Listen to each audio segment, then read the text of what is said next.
কবিতাৰ শিৰোনাম দ্ৰৌপদী, কবি নিৰ্মল প্ৰভা বৰদলৈ। মই ব্যতিক্ৰম নহয়।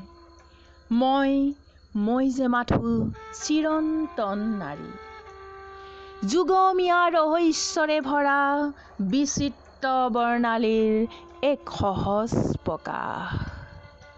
মোৰ বাসনাত কোনো নতুনত্ব নাই, আদিতমা নাৰীৰ মনৰ ৰং আৰু সুৰভিৰে মনৰ মজিয়াত মোৰ আল্পনা আঁকে।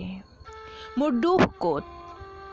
মই মাথো কৰি গ'লো সত্যৰ সহজ স্বীকাৰ, যিবোৰ স্বীকাৰ ভণ্ডামীৰ মুখাৰ তলত সৰ্বদাই গুপ্ত হৈ থাকে।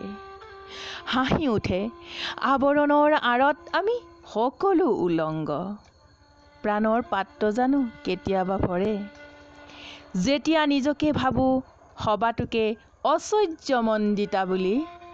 সকলো পাইছোঁ বুলি গৰ্বিত ভংগীত স্ফীত হৈ উঠোঁ, সেইটো ক্ষণতে মনৰ কোণত অৱচেতনাই হাঁহে বিদ্ৰূপৰ হাঁহি, ধূৰ্ত এক খেলুৱৈৰ দৰে।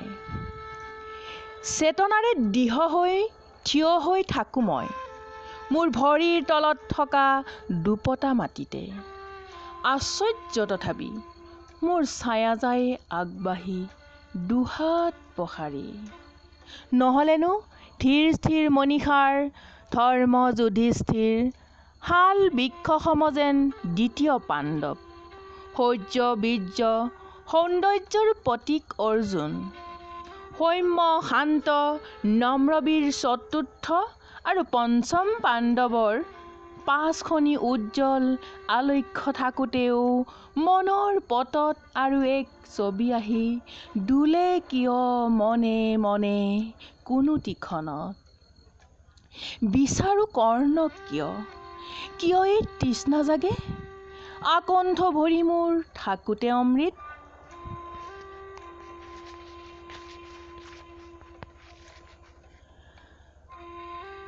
এয়া যে মায়াৰ খেলা, দেহী আমি তথাপি কৰোঁ যে বাস দেহৰ ঊৰ্ধত। এয়া এক অনুভৱ বিশেষ স্তৰৰ, এয়া এক মানসিক উপলব্ধি গভীৰ মনৰ। সৌন্দৰ্য নহয় মাথো অপৰূপ অৱয়ব, ভংগী আৰু সুললিত স্বৰ। সৌন্দৰ্য লুকাই থাকে বোধ, মেধা, বীৰত্ব, পাণ্ডিত্য, ব্যক্তিত্ব আৰু সুঠাম মনৰ ক'ত প্ৰকাশত। নাৰী মই সেই সৌন্দৰ্যৰে অক্লান্ত পিয়াসী, মাতৃৰ সঞ্চয় তৃষ্ণা, ললনাৰ মায়া থাকে অচিনাকি ৰূপ লৈ হৃদয় মাজত। প্ৰতিটো ৰঙেৰে প্ৰতিপাহ ফুল যদি থাকিলহেঁতেন মোৰ মৰমৰ জীৱনৰ সৰু এই বননিখনত। ধন্যবাদ।